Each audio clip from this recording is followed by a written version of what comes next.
Betul. Mereka yang sudah terlatih dan menerapkan prinsip-prinsip yang bagus dalam perkawinan akan seperti matahari yang terbenam di depan kita itu. Kok bisa?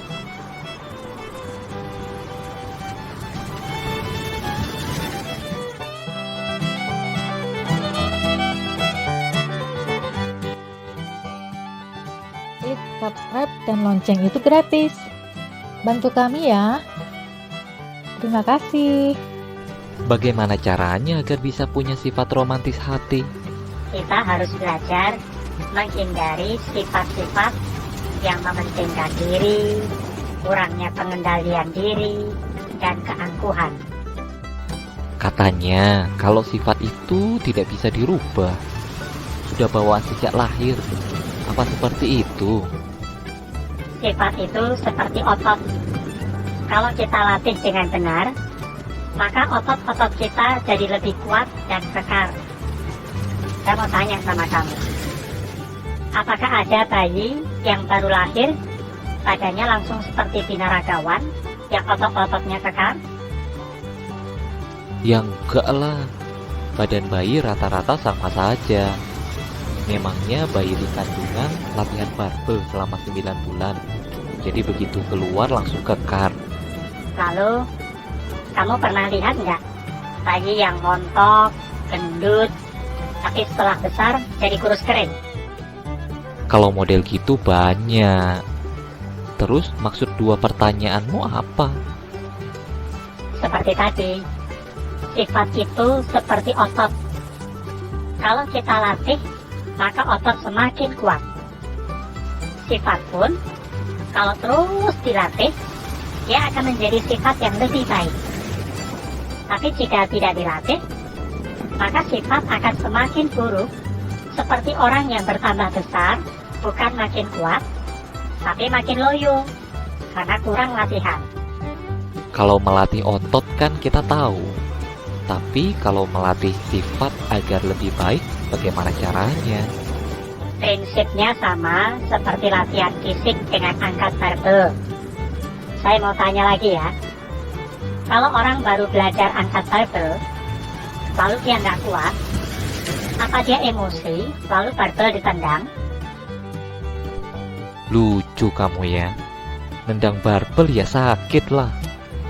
Dia pasti akan berpikir untuk mengangkat sedikit demi sedikit. Sudah kuat sekian kilo, tambah lagi, dan begitu seterusnya. Tepat sekali. Jadi problem perkawinan itu seperti beratnya barbel.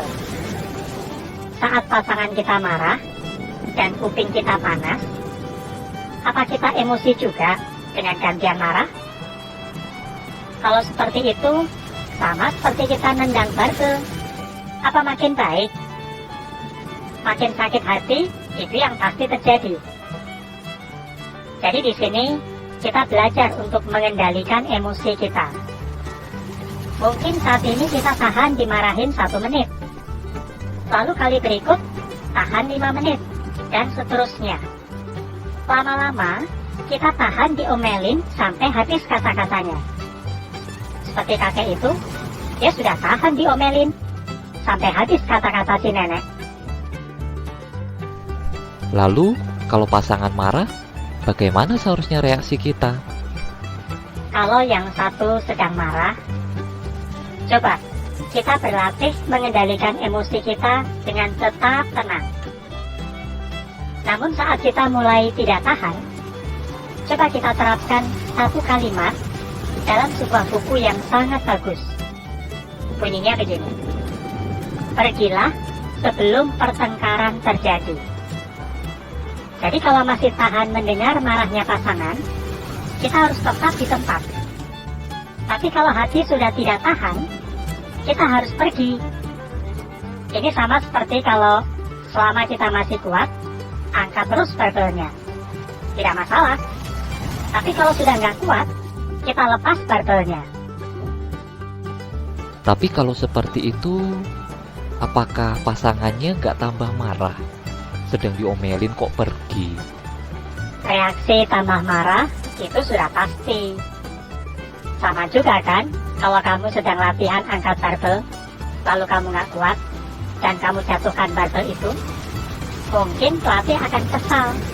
Dan di dalam hati dia bilang, baru sebentar aja sudah menyerah.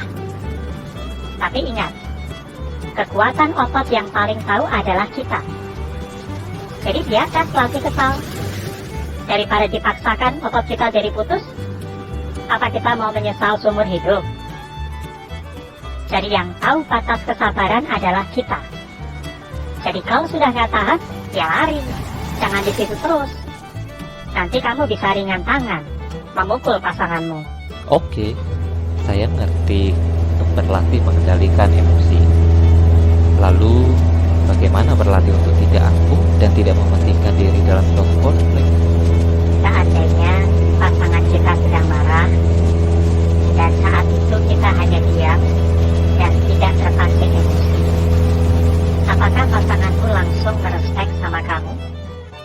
Ya enggak, justru saat itu saya yang jadi dianggap benar-benar salah. Coba kamu pilih, mana yang lebih baik?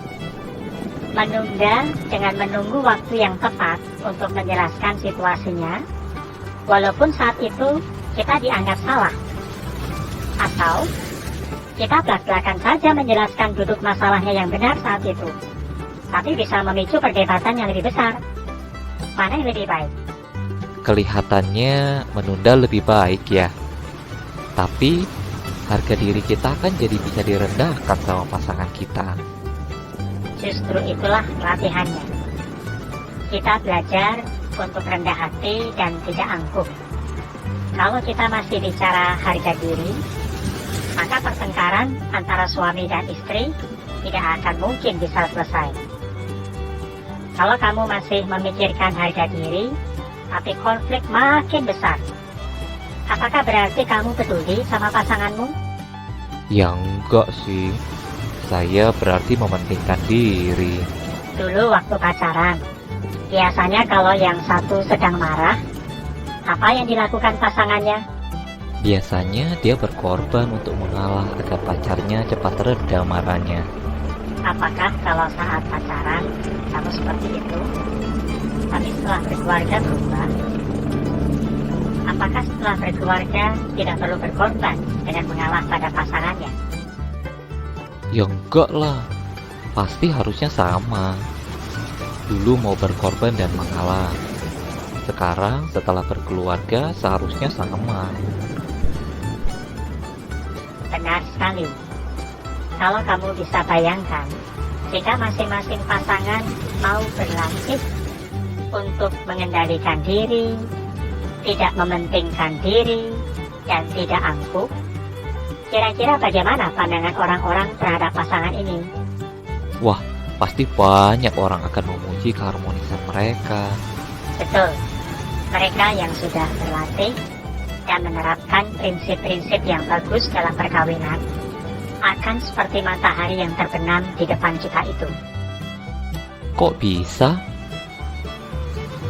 Coba kamu lihat matahari yang terbenam itu.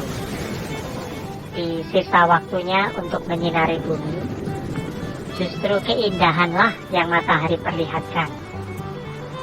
Banyak orang suka dengan matahari terbenam.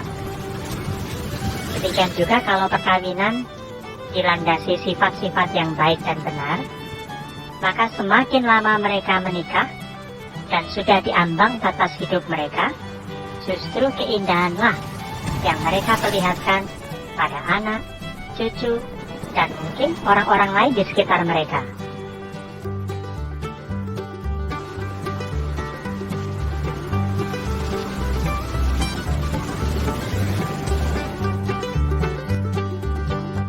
Apa hal-hal kunci untuk tetap harmonis sampai akhir hayat?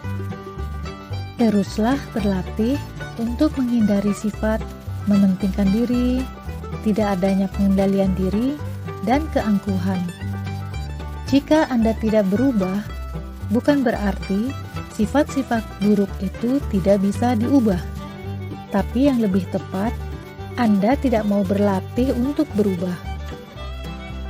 Mulailah berlatih untuk menahan sifat buruk pasangan Anda. Hal-hal buruk yang terjadi pada umumnya bukan karena pasangan Anda tidak mencintai lagi, tapi karena adanya tekanan situasi yang sedang terjadi. Jadi, belajar menahan diri adalah cara terbaik untuk bisa meredam konflik. Jika Anda dan pasangan sama-sama melampiaskan emosi dan bertengkar, sama saja kalian berdua sedang menggiring bahtera rumah tangga kalian ke jurang yang sangat dalam. Jangan pikirkan harga diri untuk mengalah. Mengalah bukan berarti Anda salah. Apa gunanya harga diri jika akhirnya keutuhan rumah tangga hancur? Bagaimana Anda akan jadi penasihat anak-anak saat mereka sudah berkeluarga?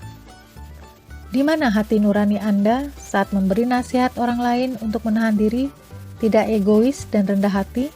Sedangkan hal-hal itu belum Anda praktekkan sendiri kepada pasangan Anda yang dulunya Anda katakan orang yang paling Anda cintai?